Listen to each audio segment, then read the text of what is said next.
Hello students, आज हम लोग पढ़ेंगे क्लास 12th के चैप्टर 8 इलेक्ट्रोमैग्नेटिक वेव्स के टॉपिक। इलेक्ट्रोमैग्नेटिक वेव्स में कि जो हमारा इलेक्ट्रोमैग्नेटिक वेव्स होता है, उसका सोर्स क्या होता है और उस पे क्या कॉन्सिक्वेंस निकल कर आते हैं।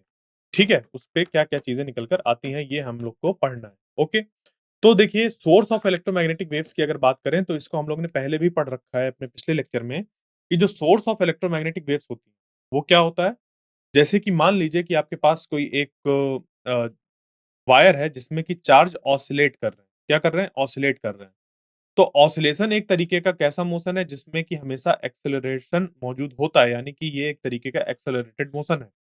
तो मान लीजिए कोई चार्ज एक्सेलरेट कर रहा है, तो वो एक्सेलरेटेड चार्ज एक तरीके से ऑसिलेशन जब वो कर रहा है, तो उसपे उस ऑसिलेशन की वजह से इलेक्ट्रिक फील्ड ऑसिलेटेड होते हुए जनरेट होगी, ठीक है? एक इलेक्ट्रिक फील्ड ऑसिलेट करते हुए यहाँ पर जनरेट होगी और उस ऑसिलेशन की वजह से वो जो ऑसिलेटेड इलेक्ट्रिक फील्ड यहाँ पर जनरेट हुई, उस ऑसिलेटेड इलेक्ट्रिक फील्ड की वजह से यहाँ पर क्या जनरेट होगा? एक ऑसिलेटिंग मैग्नेटिक फील्ड। तो accelerating charge produces oscillating electric field which in produces oscillating magnetic field. तो एक्सेलरेटिंग चार्जेस जो हैं वो किसको प्रोड्यूस कर रहे हैं? इलेक्ट्रिक फील्ड को, और जो हमारा ऑसिलेटिंग इलेक्ट्रिक फील्ड है वो प्रोड्यूस करती है ऑसिलेटिंग मैग्नेटिक फील्ड्स को। और फिर ये oscillating magnetic fields electric field को प्रोड्यूस करती हैं, और फिर ये oscillating electric field oscillating magnetic field को प्रोड्यूस करती हैं। इस तरीके से ये एक दूसरे को प्रोड्यूस करते हुए आगे बढ़ती हैं और यहाँ पर पूरा इलेक्ट्रोमैग्नेटिक वेव फॉर्म हो जाता है। ठीक है? इसको मैं पिछले लेक्चर में अच्छे तरीके से बता सकता हूँ कि बताया था कि कैसे हुआ था। ठीक है? आगे हम लोग को इसके बढ़ना है, तो यहाँ हम एक चीज़ और यहाँ पर नोटिस करें, वो ये है कि जो फ्रीक्वेंसी इस वेव की होगी वो बिल्कुल बराबर होगी किसके? जिस फ्रीक्वेंसी के साथ ये चार्ज ऑसिलेट कर रहा था। तो यहाँ से जो आपको टेक होम मैसेज है वो ये है कि जो एक्सेलरेटिंग चार्ज पार्टिकल्स हैं वो क्या करते हैं? इलेक्ट्रोमैग्नेटिक वेव्स को प्रोड्यूस करते हैं। ठीक है? और सिर्फ यहीं तक ये लिमिटेशन नहीं है, आगे भी चलकर हमें पता चलेगा कि कैसे। तो अब अगर एक्सेलरेटिंग चार्ज पार्टिकल्स जो हैं हमारे पास, वो अ, इलेक्ट्रोमैग्नेटिक वेव को प्रोड्यूस करते हैं, तो इतना डिफ़िकल्ट क्यों है इलेक्ट्रोमैग्नेटिक वेव्स को जनरेट करना? तो देखिए, ये जो लास्ट पॉइंट मैंने बोला था कि मान लीजिए कि हमारे पास कोई एक ऑसिलेटिंग चार्ज है, वो ऑसिलेटिंग चार्ज क्या कर रहा है? वो ऑसिलेटिंग चार्ज यहाँ पर जो इलेक्ट्रिक फील्ड है, उसको प्रोड्यूस कर रहा है ऑसिलेटिंग इलेक्ट्रिक फील्ड को, ठीक है? तो ऑसिलेटिंग चार्ज जो है वो क्या कर रहा है? एक ऑसिलेटिंग इलेक्ट्रिक फील्ड को प्रोड्यूस कर रहा है, ठीक है? अब वो oscillating electric field oscillating magnetic field को प्रोड्यूस करती है, जिससे कि एक दूसरे को ये प्रोड्यूस करते हुए आगे बढ़ते हैं, ठीक है? ऐसा एक बार में नहीं होता, एक छोटे-छोटे स्टेप पे होता है। ऑसिलेशन की वजह से ऑसिलेटिंग इलेक्ट्रिक फील्ड, उसकी वजह से ऑसिलेटिंग मैग्नेटिक फील्ड, उसकी वजह से यहाँ पर फिर इलेक्ट्रिक फील्ड, फिर मैग्नेटिक फील्ड, इस तरीके से ये एक दूसरे को प्रोड्यूस करते हुए आगे बढ़ते हैं। ऐसा नहीं होता कि इलेक्ट्रिक फील्ड आगे ऐसे प्रोड्यूस होकर चली गई और उसके बाद फिर मैग्नेटिक फील्ड आ रही, नहीं, ऐसा नहीं होता। ठीक है? ऐसा नहीं होता है। ये एक दूसरे को ही प्रोड्यूस करते हुए आगे बढ़ते हैं। ठीक है? तो अगर हम लोग बात करें कि क्यों हम लोग इसको इलेक्ट्रोमैग्नेटिक वेव्स को एक्सपेरिमेंटली प्रिडिक्ट मतलब टेस्ट नहीं कर सकते हैं, वो ऐसा इस वजह से क्योंकि जो यहाँ पर हमारी फ्रीक्वेंसी होती है लाइट, ठीक है? लाइट एक हमारी इलेक्ट्रोमैग्नेटिक वेव है, तो अगर हम लाइट की फ्रीक्वेंसी की बात करें, वो जो हमारी उसकी फ्रीक्वेंसी होती है, वो अराउंड इसकी फ्रीक्वेंसी हमारी टेराहर्ट्ज़ की होती है, ठीक है? टेराहर्ट्ज़ यानी कि 10 टू पावर 14 हर्ट्ज़ की, ठीक है? तो मान लीजिए कि मतलब टेराहर्ट्ज़ से ज़्यादा की होती है, टेराहर्ट्ज़ तो हमारा कितना हो जाता है? 10 टू पावर 12 हो जाता है। तो टेराहर्ट्ज़ से भी ज़्यादा होती है इसकी फ्रीक्वेंसी, तो मान लीजिए 10 टू पावर 14 हर्ट्ज़, ठीक है? कितना 10 टू पावर ये टेराहर्ट्ज़ हमारा 10 टू पावर 12 होता है, ये ध्यान रखिएगा। तो टेराहर्ट्ज़ से भी ज़्यादा मैं ये कहने की कोशिश कर रहा था, तो टेराहर्ट्ज़ से भी ज़्यादा फ्रीक्वेंसी की लाइट हमारी अगर है, और हमें इसको प्रोड्यूस करने के लिए जो चार्ज पार्टिकल है उसको इतने फ्रीक्वेंसी के साथ ऑसिलेट कराना पड़ेगा। यानी कि उसके लिए हमें क्या चाहिए होगा? एक ऐसा सर्किट चाहिए होगा जहाँ पर ये ऑसिलेट कर सके। तो चैप्टर 7 में हम लोग ने एलसीआर सर्किट के बारे में पढ़ा है, जहाँ पर कि एक यहाँ पर हम अल्टरनेटिंग करंट लगा सकते हैं जो कि क्या करे? इस पे ऑसिलेशन प्रोड्यूस करे, और इन ऑसिलेशन से फिर हम लोग यहाँ पर जो ये रेजिस्टेंस है इसके थ्रू देख सकते हैं इसको इलेक्ट्रोमैग्नेटिक वेव्स को जनरेट होते हुए, ठीक है? बट क्योंकि यहाँ पर हम लोग 10 टू पावर 11 हर्ट्ज़ से ऊपर पहुँच ही नहीं पाते हैं, बहुत मॉडर्न सर्किट का यूज़ करके भी आजकल जो सर्किट्स हैं तब तो इस वजह से हम लोग इस फ्रीक्वेंसी मतलब लाइट की फ्रीक्वेंसी तक पहुँचना काफ़ी हमारे लिए मुश्किल हो जाता है, चार्जेस को ऑसिलेट कराकर इलेक्ट्रोमैग्नेटिक वेव्स को प्रोड्यूस करना, ठीक है? यानी कि एक हमारे पास इस तरीके के एलसीआर सर्किट का यूज़ करके उसपे फिर जो चार्जेज़ हैं उनको ऑसिलेट कराते हुए अ, ये जो इलेक्ट्रिक और मैग्नेटिक फील्ड को प्रोड्यूस कराना यानी कि इलेक्ट्रोमैग्नेटिक वेव्स को प्रोड्यूस कराना काफ़ी डिफ़िकल्ट हो जाता है, ठीक है? तो अब इसको करते कैसे हम लोग? आइए देखते हैं। तो करते क्या है कि हम लोग इस फ्रीक्वेंसी की बजाय जब इस फ्रीक्वेंसी पर कहीं पर ऑब्ज़र्व करते हैं, तो सेम चीज़ ही ऑब्ज़र्व करी थी हर्ट्ज़ ने। किसने ऑब्ज़र्व करी थी? हर्ट्ज़ ने, ठीक है? इन्होंने रेडियो वेव्स को ऑब्ज़र्व किया था। लॉन्ग रेडियो वेव्स यानी कि इनकी वेवलेंथ ज़्यादा थी और फ्रीक्वेंसी कम थी। तो हर्ट्ज़ ने जो यहाँ पर डिटेक्शन किया था, वो क्या किया था? इन्होंने ही मैक्सवेल थ्योरी जो थी, मैक्सवेल थ्योरी को एक बेस दिया था कि सिर्फ़ वो एक थ्योरी नहीं है, उसपे भी कुछ दम है। तो उन्होंने उसको प्रोड्यूस करके देखा था और डिटेक्ट किया था। तो इन्होंने जो प्रोड्यूस और डिटेक्ट किया था वो लॉन्ग रेडियो वेव्स थी। लॉन्ग रेडियो वेव्स यानी कि काफ़ी लोअर फ्रीक्वेंसी की वेव्स को इन्होंने जनरेट किया था और साथ ही में उनको डिटेक्ट किया था। फिर कुछ समय बाद जगदीश चंद्र बोस ने भी क्या किया यहाँ पर इन्होंने रेडियो वेव्स को प्रोड्यूस किया कलकत्ता में और ये जो रेडियो वेव्स थी, वो थोड़ी-सी इनकी फ्रीक्वेंसी ज़्यादा थी, इनको शॉर्ट रेडियो वेव्स कहते हैं। शॉर्ट से मतलब है इनकी वेवलेंथ से देखो वेवलेंथ और फ्रीक्वेंसी के बीच का जो रिलेशन होता है वो इनवर्सली प्रोपोर्शनल होता है। तो जिसकी फ्रीक्वेंसी ज़्यादा उसकी वेवलेंथ कम और जिसकी फ्रीक्वेंसी हमारी कम उसकी वेवलेंथ ज़्यादा। तो इसकी फ्रीक्वेंसी हम कम कह रहे थे तो इस वजह से इसको लॉन्ग रेडियो वेव कहा गया क्योंकि इसकी वेवलेंथ ज़्यादा होगी और इसी तरीके से शॉर्ट रेडियो वेव्स ये हैं। तो इन्होंने क्या किया था produced and observed electromagnetic waves of much shorter wavelengths 25 mm to 5 mm. इस वेवलेंथ की इन्होंने जो इलेक्ट्रोमैग्नेटिक वेव्स थी उनको प्रोड्यूस और ऑब्जर्व किया यानी कि प्रोड्यूस और डिटेक्ट किया। ठीक है? इसी तरीके से फिर अब ये जो दोनों एक्सपेरिमेंट्स थे, ये लैब के अंदर के एक्सपेरिमेंट्स थे। ये कहाँ के एक्सपेरिमेंट्स थे? ये लैब के अंदर के एक्सपेरिमेंट्स थे। ठीक है? फिर इसी को यूज़ करते हुए मार्कोनी ने, ठीक है? सेम टाइम पर ही मार्कोनी ने जब बोस अपना ये सब परफ़ॉर्म कर रहे थे, तब मार्कोनी ने क्या किया, इन्होंने सफलता प्राप्त की इलेक्ट्रोमैग्नेटिक वेव्स को कई किलोमीटर की डिस्टेंस पर भेजने की। ठीक है? इसको हम लोग बेतार के तार के नाम से जानते थे। बेतार का तार, यानी कि बिना तार का तार। तार क्या होता था? टेलीग्राम, हम लोग भेजते थे ना, टेलीग्राम। टेलीग्राम में क्या होता था कि अ, इस तरीके से सिग्नल्स को भेजा जाता था। ठीक है? समझ में आई बात? तो यहाँ पर क्या था कि जो चीज़ें थी, जो इन्फॉर्मेशन थी वो इलेक्ट्रोमैग्नेटिक वेव्स के फॉर्म पर ट्रांसमिट की गई कई किलोमीटर्स। तो इसको यहाँ से माना जाता है कि मार्कोनी ने इनका एक टेक्नोलॉजिकल एप्लीकेशन ढूँढा एक तरीके से और यहीं से फिर क्या हुआ, कम्युनिकेशन सिस्टम पर इलेक्ट्रोमैग्नेटिक वेव्स का यूज़ होने लगा। बात समझ में आई? तो इस तरीके से जो होता है वो हमारा इसका थोड़ा हिस्टोरिकल बैकग्राउंड है इलेक्ट्रोमैग्नेटिक वेव्स को लेकर, कि कैसे उसपे डेवलपमेंट हुआ। ठीक है, तो अब बढ़ते हैं आगे। अब देखते हैं प्रॉपर इलेक्ट्रोमैग्नेटिक वेव्स को कि जो इलेक्ट्रोमैग्नेटिक वेव्स है उनका नेचर कैसा होता है, यानी कि उसकी एक-एक चीज़ को अब हम लोग स्टडी करेंगे। तो देखो मैक्सवेल्स इक्वेशन की हेल्प से अगर हम लोग देखें तो इलेक्ट्रिक और मैग्नेटिक फील्ड जो हैं वो हमारी इलेक्ट्रोमैग्नेटिक वेव्स के अंदर परपेंडिकुलर डायरेक्शन में होती हैं एक-दूसरे के। ठीक है? तो इस पॉइंट को याद रखिएगा कि इलेक्ट्रोमैग्नेटिक वेव्स में जो इलेक्ट्रिक फील्ड और मैग्नेटिक फील्ड होती हैं, वो एक-दूसरे के परपेंडिकुलर डायरेक्शन में होती हैं और दोनों की दोनों डायरेक्शन ऑफ प्रोपेगेशन के परपेंडिकुलर होती हैं। यानी कि इलेक्ट्रिक फील्ड अगर ऐसे ऑसिलेट कर रही है और मैग्नेटिक फील्ड ऐसे ऑसिलेट कर रही है, तो इनका प्रोपेगेशन का डायरेक्शन इधर होता है। तो प्रोपेगेशन के डायरेक्शन के परपेंडिकुलर इलेक्ट्रिक फील्ड है और इसी के परपेंडिकुलर मैग्नेटिक फील्ड भी है। इसी के परपेंडिकुलर मैग्नेटिक फील्ड भी यहाँ पर मौजूद होती है। तो देखो electric field perpendicular to magnetic field और जो इनका डायरेक्शन ऑफ प्रोपेगेशन है उन उसके परपेंडिकुलर दोनों इलेक्ट्रिक और मैग्नेटिक फील्ड होती हैं। यानी कि कहा जा सकता है कि जो इलेक्ट्रिक फील्ड है वो हमारी होती है परपेंडिकुलर टू मैग्नेटिक फील्ड और जो हमारी डायरेक्शन ऑफ प्रोपगेशन होती है, उसके ये तीनों एक-दूसरे के परपेंडिकुलर होते हैं। अब ये जो के मैंने शब्द इस्तेमाल किया है, अभी आपको समझ पे आ जाएगा इस के का मीनिंग क्या है।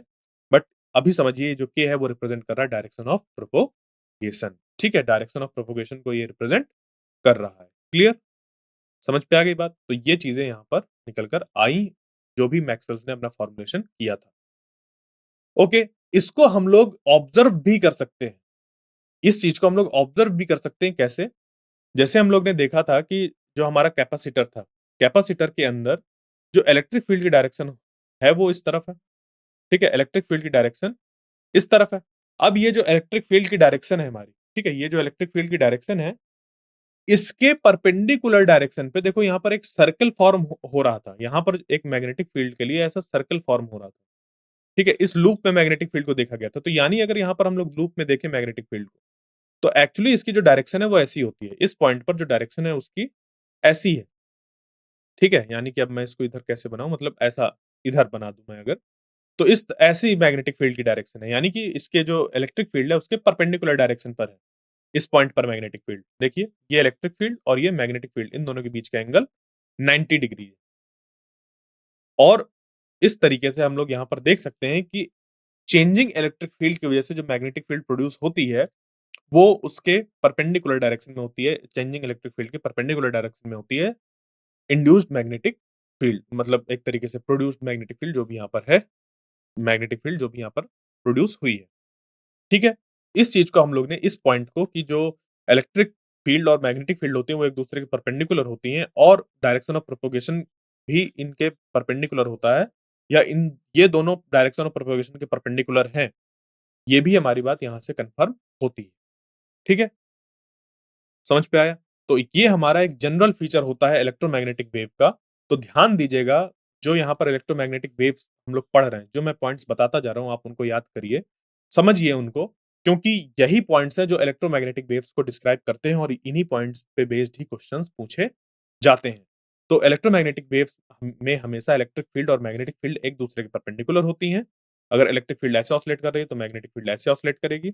और जो इनका डायरेक्शन ऑफ प्रोपगेशन होगा इन दोनों के परपेंडिकुलर डायरेक्शन में होता है। ठीक है? ये चीज़ अभी आप ध्यान रखिए, यानी कि ये तीनों एक-दूसरे के परपेंडिकुलर डायरेक्शन में होते हैं और इसका जस्टिफिकेशन हम लोग ने किस पे देखा? कैपेसिटर के अंदर इसको देखा। तो अब चलते हैं आगे। तो अब इस तरीके की जो वेव्स हैं, उनको अगर हमें रिप्रेजेंट करना हो तो कैसे रिप्रेजेंट करेंगे? तो इसको रिप्रेजेंट करने के लिए देखिए, एक मान लीजिए आपके पास एक प्लेन इलेक्ट्रोमैग्नेटिक वेव है, तो वो किस डायरेक्शन में प्रोपेगेट कर रही है? Z direction. ठीक है? मान लीजिए ज़ेड डायरेक्शन पर ऐसा प्रोपेगेशन हो रहा है। ये ग्रीन कलर बार-बार आ रहा है, यहाँ पर इसको हटाते हैं। ये इसका जो प्रोपेगेशन है वो ज़ेड डायरेक्शन में ऐसा हो रहा है। ठीक है? तो the fields are shown as a function of z coordinate at a given time. ठीक? अभी ये बातें सारी आपको समझ पे आ जाएँगी, बट अभी आप ये समझिए, जो अभी तक समझ के आए हैं उससे रिलेट करते हुए, कि हम यहाँ पर मान रहे हैं कि जो इलेक्ट्रोमैग्नेटिक वेव्स हैं वो ज़ेड डायरेक्शन पर प्रोपेगेट कर रही हैं। ठीक है? यहाँ तक क्लियर? फिर उसके बाद जो ईएक्स है, वो एक्स एक्सिस के अलोंग, ईएक्स यानी एक्स एक्सिस के अलोंग, तो हम लोग यहाँ पर बना सकते हैं एक्स एक्सिस के अलोंग कैसे? मान लीजिए हमने एक्स एक्सिस ऐसे बना दी, ऐसे बना दी, ठीक है? इस तरीके से एक्स एक्सिस बना दी। ये एक्स एक्सिस हो गई और ये जेड एक्सिस हो गई, ठीक? फिर उसके बाद इन्होंने क्या कहा कि जो मैग्नेटिक फील्ड है वो वाई एक्सिस की डायरेक्शन पर है, तो हम लोग ने ऐसे वाई बना दी, वाई एक्सिस इस तरफ बना दी, ठीक है? इस तरीके से ये वाई एक्सिस बन गई। तो अब यहाँ पर इलेक्ट्रिक फील्ड जो है वो एक्स डायरेक्शन पे ऐसे ऑसिलेट कर रही है। जो इलेक्ट्रिक फील्ड है, यहाँ पर क्या है कि इलेक्ट्रिक फील्ड इस एक्स डायरेक्शन पर ऐसे ऑसिलेट कर रही है। इस डायरेक्शन पर ऐसे ये ऑसिलेट कर रही है। ऐसे, ऐसे, ऐसे ऐसे ऑसिलेट करेगी। यानी कि ये ऐसे ऑसिलेट करते हुए आगे जाएगी। और जो मैग्नेटिक फील्ड होगी वो वाई डायरेक्शन पे ऐसे ऑसिलेट करते हुए आगे बढ़ेगी। ठीक है? यानी कि हम यहाँ पर क्या देख पा रहे हैं, जो ऑसिलेशन है वो टाइम के साथ-साथ स्पेस में भी है। टाइम के साथ स्पेस में भी है। जैसे कि मान लीजिए कि कोई एक पार्टिकल हो, वो सिर्फ वाई एक्सिस पे ऐसे-ऐसे ही यहाँ पर ऐसे ऑसिलेट कर रहा हो, तो हम कहेंगे कि समय के साथ उसकी पोजीशन चेंज हो रही है, तो यहाँ पर हमें ऑसिलेशन मिल रहा है। बट वेव्स के साथ क्या होता है, वो समय और स्पेस दोनों में, यानी कि जो टाइम है, टाइम और स्पेस दोनों में वो आगे बढ़ती हैं। यहाँ पर कैसा है, टाइम के साथ-साथ इसमें स्पेस में वो ज़ेड डायरेक्शन पे ऐसे ऑसिलेट करते हुए ऐसे आगे बढ़ती है। ठीक है? तो यहाँ पर हम लोग ने क्या माना है, मैग्नेटिक फील्ड BY डायरेक्शन। तो BY हम लोग ने लिख दिया इस चीज़ को रिप्रेज़ेंट करने के लिए कि मैग्नेटिक फील्ड Y डायरेक्शन में है, इसका ऑसिलेशन इस डायरेक्शन में है। ठीक है? इस तरीके से हमने ऑसिलेशन ऐसे इसके बना दिए। ठीक है? तो ये ऑसिलेशन किसकी वजह से आए होंगे? ये ऑसिलेशंस आए होंगे इलेक्ट्रिक फील्ड की वजह से, जो कि इसके परपेंडिकुलर डायरेक्शन में ऐसे ऑसिलेट कर रही है। ठीक है? समझ पाए? तो इस तरीके से हमारी इलेक्ट्रोमैग्नेटिक वेव जनरेट हो गई। ये इलेक्ट्रोमैग्नेटिक वेव यहाँ पर हर समय मैग्नेटिक फील्ड, ये जो रेड से बना रहा हूँ, ये मैग्नेटिक फील्ड है। ये इस हर समय क्या कर रही है? ऑसिलेट कर रही है। समय के साथ और स्पेस में अगर हम लोग कहीं पर देखें तो स्पेस में भी उसका वेरिएशन हमें देखने को मिल रहा है। ठीक है? सिर्फ एक जगह पर हम वेरिएशन नहीं देख रहे हैं, स्पेस में भी वेरिएशन मिल रहा है। और इस तरीके से जो इलेक्ट्रिक फील्ड है वो ऐसे ऑसिलेट इधर ऑसिलेट कर रहे हैं। ये ऑसिलेशन वेक्टर बने। ठीक है? इलेक्ट्रिक फील्ड वेक्टर ऐसे। क्लियर? ये हो गया। ठीक है? तो अब इस इन फीचर्स को अगर हम लिखना चाहें, क्योंकि ये जो है हमारी वो एक्स डायरेक्शन पे, तो इसको EX लिख सकते हैं और प्रोपगेशन जेड डायरेक्शन में। ठीक है? तो इन फीचर्स को अगर हमें कंबाइन करके लिखना है वेव इक्वेशन के फॉर्म पर, तो कैसे लिख सकते हैं हम?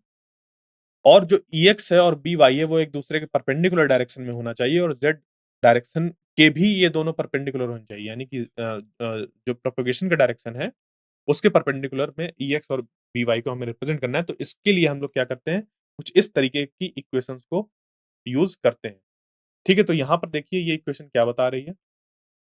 इस इक्वेशन से हमें यहाँ पर पता चल रहा है कि ये जो हमारी ये है इलेक्ट्रिक फील्ड एक्स डायरेक्शन पे ये ऑसिलेट कर रही है। यानी कि अगर मैं यहाँ पर बनाऊँ तो इस ये हो गया एक्स, ये हो गया वाई और ये हो गया Z.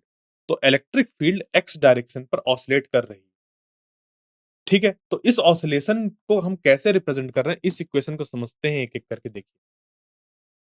Ex is equal to E naught sine k z minus omega t, ये लिखा हुआ है। ठीक है? अब ये हमारे पास, इसको हम लोग कहते हैं वेव इक्वेशन। इसको एक्सप्लेन करने के 2 तरीके हैं। या तो मैं सिर्फ बता जाऊँ ये कि जो k है उसकी वैल्यू क्या होती है, ओमेगा की वैल्यू क्या होती है और एप्सिलॉन नॉट क्या है और आगे बढ़ जाऊँ। या थोड़ा-सा मैं इसको आपको विजुअलाइज़ कराऊँ कि आखिर हो क्या रहा है। तो इस इक्वेशन का मीनिंग क्या है? देखिए, जो ये साइन है ये एक्चुअली एक तरीके का मल्टीप्लायर है। क्या है? मल्टीप्लायर, जो कि kz लिखा हुआ है ना जैसे यहाँ पर kz, तो ये बता रहा है कि z डायरेक्शन में प्रोपगेशन है। यानी कि स्पेस और टाइम को मिलाकर ये एक एंगल बनाता है, जिससे कि हम यहाँ पर देखते हैं कि साइन की वैल्यू कितनी निकल कर आती है। तो ये जो मैक्सिमम वैल्यू होती है इलेक्ट्रिक फील्ड की, जिसको कि हम लोग एम्पलीट्यूड कहते हैं, उसके साथ ये वेरिएशन शो करता है। मान लीजिए कि जो ई नॉट की वैल्यू है, फॉर एग्जाम्पल यहाँ पर मान लीजिए वो है 10। ठीक है? वो कितनी है? 10 है। अब साइन की वैल्यू जब हम लोग ने मान लीजिए इस जगह पर अ, पॉइंट एक चूज़ किया, देखा कि इलेक्ट्रिक फील्ड की वैल्यू कितनी है, जब यहाँ पर पहुँचा, तो इलेक्ट्रिक फील्ड की इस जगह पर जो वैल्यू हम लोग को मिलेगी, वो ऐसे मिलेगी इस डायरेक्शन पे, तो वो कितनी मिलेगी? वो हमें मिलेगी कैसे? देखो, EX बता रहा है कि जो इलेक्ट्रिक फील्ड की वैल्यू है वो किधर है? एक्स डायरेक्शन पे है। वो किधर है? एक्स डायरेक्शन पर है और ये जो होगी वो 10 के साथ साइन का मल्टीप्लाई होगा। किसका मल्टीप्लाई होगा? साइन और जो इसके अंदर एंगल्स हैं। तो मान लीजिए इस जगह पर ये जो वैल्यू है वो है यहाँ पर Z। कितनी है? Z। और t इक्वल टू T1 समय पर मैं बात कर रहा हूँ। तो ओमेगा T1 माइनस के जेड, यहाँ पर 1 मान लीजिए, तो 1 हो गया। और इसकी वैल्यू मिला-जुला कर जो निकली, वो हमारी कितनी निकल कर आ गई? वो निकल कर आ गई मान लीजिए यहाँ पर पाई बाई 2। कितनी निकल कर आ गई? Pi by 2। तो कितना हो जाएगा ये? 10 इंटू 1, क्योंकि साइन पाई बाई 2 की वैल्यू 1 होती है, तो 10 इंटू 1 यानी कि EX कितना हो गया हमारा? 10 हो गया। यानी कि देखिए, ये जो ये वैल्यू है, ये इस समय पर, इस समय और इस जगह पर, इस समय और इस जगह पर जो वैल्यू है, ये EX 1 को रिप्रेजेंट कर रहा है। ये EX 1 को रिप्रेजेंट कर रहा है। इसी तरीके से EX 2 अगर हम लोग निकालें, तो मान लीजिए 10 इंटू साइन KZ2। Z2 मान लीजिए यहाँ पर हम लोग निकाल रहे हैं, इस जगह पर। ठीक है? Z2 हमारा इधर है इतना, और ये जो समय है वो हमारा T2 समय है। तो इस इक्वेशन को हम लोग लिख सकते हैं kz2 माइनस ओमेगा T2 10, और यहाँ पर मान लीजिए जो साइन के अंदर की वैल्यू इसको सॉल्व करने के बाद निकल कर आई, वो निकल कर आई पाई बाई 4। कितने निकल कर आई? पाई बाई 4, और पाई बाई 4 की वैल्यू जो हमारी होती है वो होती है 1/√2। कितनी होती है? 1/√2। तो यहाँ से ये क्या हो जाएगा? 10/√2। कितना हो जाएगा? 10/√2। यानी कि देखिए, ये जो वैल्यू है ये मैक्सिमम है, ये ई नॉट को रिप्रेजेंट कर रहा है। ठीक है? किसको रिप्रेजेंट कर रहा है? ई नॉट को रिप्रेजेंट कर रहा है। ठीक है? और जो ये EX है वो बताता है कि स्पेस में किस जगह पर और किस समय पर कितना ये फैक्टर बनेगा, जिससे कि इसकी वैल्यू पे मल्टीप्लाई होगा और EX की वैल्यू उस जगह पर हमें पता चल जाएगी। यानी कि यहाँ पर जो इलेक्ट्रिक फील्ड होगी वो सिर्फ इतना होगा, ये EX2 है। ये कितना है? EX2 है। तो EX1 अपनी फुल पोटेंशियल पर था, यानी कि ये एम्पलीट्यूड के बराबर था, और EX2 इससे थोड़ा कम है, क्योंकि 10 डिवाइडेड बाय √2 है, √2 की वैल्यू 1.41 होती है, जिससे कि यहाँ पर उसकी वैल्यू डिक्रीज हो जाएगी। बात समझ पे आई? तो ये यहाँ पर रिप्रेजेंट कर रहा है। तो देखो, ध्यान दो कि ये जो Z है, Z बताता है कि हम इलेक्ट्रिक फील्ड देख रहे हैं Z जगह पर, और ये T बताता है T समय पर। T समय और Z जगह पर जब हम लोग देखते हैं, क्योंकि ऐसा हो सकता है ना कि आप T टाइम पर देखें इस जगह पर, T टाइम पर देखें आप इस जगह पर, तो समय और जगह दोनों जब हम लोग मिलाते हैं, तब जाके हम लोग ये कह पाते हैं कि यहाँ पर जो इलेक्ट्रिक फील्ड है, वो किस कितनी वैल्यू के साथ वेरिएशन है उसपे। तो ये जो वेरिएशन लिखा हुआ है वो इलेक्ट्रिक फील्ड का वेरिएशन है। इस सेम रीजनिंग के साथ हम लोग By को देख सकते हैं कि जो y डायरेक्शन पर होगा, वो मैग्नेटिक फील्ड ऐसे ऑसिलेट कर रही होगी। तो किसी समय और किसी जगह पर, मान लीजिए इसी T1 टाइम और Z1 जगह पर, हम लोग अगर मैग्नेटिक फील्ड देखें तो कुछ निकल कर आ जाएगी मैग्नेटिक। ठीक है? क्लियर? तो इस तरीके से ये 2 जो इक्वेशंस हैं वो किसको-किसको रिप्रेजेंट करती हैं? इलेक्ट्रिक फील्ड और मैग्नेटिक फील्ड को किसी समय T और स्थान Z पर। ठीक है? यानी कि स्पेस में जो पॉइंट है वो है Z, और जो समय है वो हमारा T है। तो उस समय उसकी वैल्यू क्या होगी इलेक्ट्रिक फील्ड की उस जगह और उस समय पर, हम लोग उसको इस फॉर्मूले से निकालते हैं। तो ये 2 फॉर्मूला किसको रिप्रेजेंट कर रहे हैं? देखिए, इलेक्ट्रिक फील्ड का वेरिएशन स्पेस में और मैग्नेटिक फील्ड का वेरिएशन स्पेस में, ये बता रहा है, ये दोनों इक्वेशन मिलकर बता रही हैं। क्लियर यहां तक कोई डाउट? समझ पे आ गई बात? तो EX लिखने का मतलब ये है कि जो X है, X डायरेक्शन है, उस पे इलेक्ट्रिक फील्ड वेरी कर रही है, ऑसिलेट कर रही है, और जो मैग्नेटिक फील्ड है वो Y पे ऑसिलेट कर रही है, और जो इसका प्रोपोगेशन है वो है Z डायरेक्शन पर। ठीक है? कैसे? पता चला हमें, जब K के साथ मल्टीप्लाइड जो होता है वो उसको Z कहते हैं। तो इस ये K क्या होता है और ये ओमेगा क्या होता है? देखो, ओमेगा तो आपको पता है, ये एंगुलर फ्रीक्वेंसी होती है। ये क्या होती है? एंगुलर फ्रीक्वेंसी होती है। अब बात आती है कि K क्या होता है? तो K की जो वैल्यू होती है वो होती है हमारी 2 पाई बाई लैम्ब्डा। क्या होती है? 2 पाई बाई लैम्ब्डा, और जो ओमेगा होता है वो होता है 2 पाई न्यू, यानी कि 2 पाई फ्रीक्वेंसी। ठीक है? ये इसकी जो यूनिट होती है वो होती है रेडियन पर सेकंड्स पर, और इसकी जो हमारी यूनिट बनेगी, ये बन जाएगी कितना? रेडियन पर मीटर। रेडियन पर मीटर। ठीक है? इसकी यूनिट बन जाएगी रेडियन पर मीटर, इसकी है रेडियन पर सेकंड। ठीक है? तो जो K है, K के साथ देखो Z का मल्टीप्लाई है, यानी कि ये बता रहा है, जो K है, K बताता है ये इसको प्रोपोगेशन कांस्टेंट भी कहते हैं। इस K को क्या बोलते हैं? प्रोपोगेशन कांस्टेंट कहते हैं, प्रोपोगेशन कांस्टेंट। और ये जो प्रोपोगेशन कांस्टेंट होता है, ये हमारा कैसा होता है?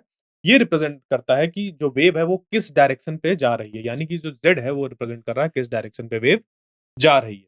यहाँ पर इंटरेस्टिंग चीज़ ये है कि जो इस साइन के अंदर यहाँ पर एंगल बन रहा है, यानी कि ये जो फेज़ है हमारा, अगर उसको ऐसे लिखा जाए kz माइनस ओमेगा टी, यानी कि जो वेव जा रही होगी वो पॉजिटिव Z एक्सिस की तरफ जा रही होगी। अगर इसी को ऐसा लिख दिया जाए, minus kz plus omega T, यानी फेज़ की बात कर रहा हूँ, अगर इसको ऐसे लिख दिया जाए, इस फेज़ को अगर कहीं पर आपको ऐसे देखने को मिलता है, तो ये भी बता रहा है कि ये पॉजिटिव Z एक्सिस पर ही जा रहा है। और इसी को दूसरा लिखने का तरीका है कि ओमेगा टी माइनस kz भी अगर लिखा हो, तो इसको भी देखकर हमें ये पता चलेगा कि Z एक्सिस पर ही ये मूव कर रहा है और फ़र्क जिस पे कुछ नहीं है। इसमें और इसमें ज़्यादा कुछ फ़र्क नहीं है, बस स्टार्टिंग पॉइंट का है, इनिशियल कंडीशंस का फ़र्क है। बट अगर आपको ये मिल जाए कि के ज़ेड प्लस ओमेगा टी, यानी कि नेगेटिव ज़ेड एक्सिस पर जा रही है वेव, अगर हमें ये माइनस के ज़ेड और माइनस ओमेगा टी मिल जाए, तो इसका मतलब ये भी माइनस ज़ेड एक्सिस पर ही जा रही है। ओके? तो ये बातें ध्यान रखिएगा, पहचानने के लिए कि वेव किस डायरेक्शन पे प्रोपोगेट कर रही है। क्लियर? तो आगे बढ़ते हैं हम लोग। तो ये यहाँ से निकल कर आ गया कि के की वैल्यू कितनी है? के की वैल्यू हो गई लैम्ब्डा और इसको हम लोग प्रोपोगेशन कांस्टेंट कहते हैं और ओमेगा तो हमारी एंगुलर फ्रीक्वेंसी है जो कि हमारी कितनी होती है? 2 पाई न्यू होती है। ओके? तो देखिए, आप लोग ने छोटी क्लासेस में पढ़ा होगा कि फ्रीक्वेंसी इनटू वेवलेंथ करते हैं तो ये वेलोसिटी के बराबर हो जाती है। अब क्योंकि यहाँ पर हम वैक्यूम पे देख रहे हैं, तो वेलोसिटी ऑफ लाइट की अगर हम लोग बात करें, तो वैक्यूम पर वेलोसिटी ऑफ लाइट होती है c, यानी कि 3 into 10 power 8 metre per second. ठीक है? c equal to 3 into 10 power 8 metre per second, इतनी स्पीड होती है लाइट की इन अ वैक्यूम। ओके? तो अगर इसी इक्वेशन को मैं लाइट के लिए लिखना चाहूँ तो इसको लिख सकता हूँ c करके ऐसे। Nu lambda is equal to c. Nu यानी कि फ्रीक्वेंसी, लैम्ब्डा यानी कि वेवलेंथ और मल्टीप्लाई जब करते हैं दोनों को तो वो सी के बराबर निकल कर आती है इन वैक्यूम, ये लिखा हुआ है। तो इसी इक्वेशन पे मान लीजिए मैं इसको ऐसे लिख दूं, यहाँ पर 2 पाई का मल्टीप्लाई और डिवाइड करा दूं इस पूरी इक्वेशन पे, तो अब क्या बन जाएगा? 2 पाई न्यू और नीचे वाला जो 2 पाई है उसको नीचे लाकर डिवाइड कर दिया किससे? लैम्ब्डा से। ये जो लैम्ब्डा ऊपर था उसको नीचे ले गया डिवाइड पर। ठीक है? तो ये ऐसा आ जाएगा। ठीक है? यहाँ से ये तो पता है ना कैसे आता है, ये आ गया। तो 2 pi nu divided by 2 pi lambda. अब देखिए 2 पाई न्यू को हम जानते हैं, कहते हैं ओमेगा। क्या कहते हैं? ओमेगा कहते हैं। और जो 2 पाई बाय लैम्ब्डा उसको बोलते हैं के। क्या बोलते हैं? के। तो ये निकल कर आ गई सी। यानी कि अगर आप इस इक्वेशन को देखते, Ex is equal to E naught sine k z minus omega t, तो हम लोग क्या कर सकते हैं? हम लोग यहाँ पर फाइंड कर सकते हैं स्पीड ऑफ लाइट या स्पीड ऑफ इलेक्ट्रोमैग्नेटिक वेव्स। ठीक है? जो कि ओमेगा बाई के निकल कर आ जाएगा। ओमेगा बाई के ये हमारा speed of propagation of electromagnetic waves, और क्योंकि ये लाइट की स्पीड के बराबर होती है इन वैक्यूम, तो और सेम ही है इलेक्ट्रोमैग्नेटिक वेव्स, लाइट ही है, लाइट ही इलेक्ट्रोमैग्नेटिक वेव है, बट लाइट के साथ-साथ और भी इलेक्ट्रोमैग्नेटिक वेव्स होती हैं। बस इतना ध्यान रखिए कि इलेक्ट्रोमैग्नेटिक वेव्स कुछ इतना बड़ा पोर्शन है और उसमें छोटा-सा पोर्शन है लाइट वेव्स का। ठीक है? ये चीज़, जिसको कि अभी हम लोग आगे चलकर पढ़ेंगे जब इलेक्ट्रोमैग्नेटिक स्पेक्ट्रम पढ़ेंगे। बट फिर भी यहाँ पर आप इसको देखिए कि Ex is equal to E naught sine k z minus omega t. तो अगर आपके पास ऐसा दिया हुआ है तो जो इक्वेशंस होंगी वो कुछ इस फॉर्म में होंगे, तो हमें कंपेयर करना होगा, के की वैल्यू निकालनी होगी, ओमेगा की वैल्यू निकालनी होगी। तो ओमेगा बाई कर रहे हैं तो स्पीड ऑफ लाइट या स्पीड ऑफ इलेक्ट्रोमैग्नेटिक वेव्स निकल कर आ जाएगी। Okay, clear? तो यहाँ से हमें पता चल गया कि ये स्पीड ऑफ प्रोपोगेशन है वेव। आगे बढ़ते हैं इस पे और ये देखते हैं कि जो हमारी इक्वेशंस है Ex और By की, देखो अभी आपके सिलेबस में ये चीज़ मौजूद नहीं है कि इसको निकाला कैसे गया इसके बराबर। ठीक है? इसको निकाला कैसे गया इसके बराबर, वरना वेव इक्वेशन होती है हमारी। वेव इक्वेशन पर जब Ex और By की वैल्यू को पुट करते हैं, Ex एंड By की वैल्यू को जब हम लोग पुट करते हैं वेव इक्वेशन में, तो हमें ये चीज़ मिलती है कि C जो है, C, देखो ये ओमेगा इज इक्वल टू सी के कैसे निकल कर आया? ओमेगा बाई के इज इक्वल टू वी था। अब speed of electromagnetic wave in vacuum की बात कर रहे हैं, वो बराबर होती है सी के, यानी कि स्पीड ऑफ लाइट के बराबर। तो इसको हम डायरेक्ट ऐसे लिख सकते हैं। मैंने एक्सप्लेन ही आपको यहाँ से करना चालू किया था। तो ओमेगा बाई के इज इक्वल टू सी ये निकल कर आया, और जो सी है यहाँ पर, सी हो जाए कितना? 1 divided by mu naught epsilon not, ये निकल कर आता है। और ये फ्री स्पेस के लिए ध्यान दीजिएगा, ये फ्री स्पेस यानी कि वैक्यूम के लिए निकल कर आती है। तो यहाँ से ये जो यहाँ पर चीज़ निकल कर आई, मैक्सवेल ने जो ये स्पीड ऑफ लाइट निकाल दिया, इलेक्ट्रिक फील्ड और मैग्नेटिक फील्ड के एक्सप्रेशन को यूज़ करके, यहीं यहीं से उन्होंने यूनिफाई किया इलेक्ट्रिसिटी, मैग्नेटिज्म और लाइट को।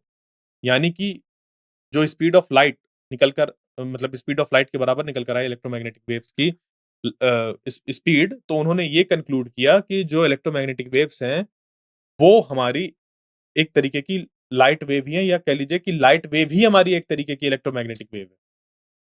ठीक है? क्योंकि स्पीड ऑफ लाइट जो है, वो निकल कर आ रही थी बराबर। थ्योरेटिकली जब हम लोग ने कैलकुलेट किया इलेक्ट्रोमैग्नेटिक वेव्स की, तो उन्होंने कहा कि हाँ, ये चीज़ें सेम हैं। तो जो लाइट है वो भी इलेक्ट्रोमैग्नेटिक वेव है। इसी वजह से जो सारी प्रॉपर्टी अभी हम लोग ने पढ़ी इलेक्ट्रोमैग्नेटिक वेव की, कैसे वो प्रोड्यूस होती हैं, कैसे प्रोपेगेट करती हैं एक जगह से दूसरी जगह, तभी सन से अर्थ तक चीज़ें आ पाती हैं, यानी कि लाइट आ पाती है क्योंकि वहाँ पर तो वैक्यूम होता है। ठीक है? तो इस तरीके से मैक्सवेल ने इन चीज़ों को यूनिफ़ाई किया था। अब इसके आगे की जो चीज़ें हैं, उसको हम लोग अपने नेक्स्ट लेक्चर में पढ़ेंगे। तब तक के लिए थैंक यू।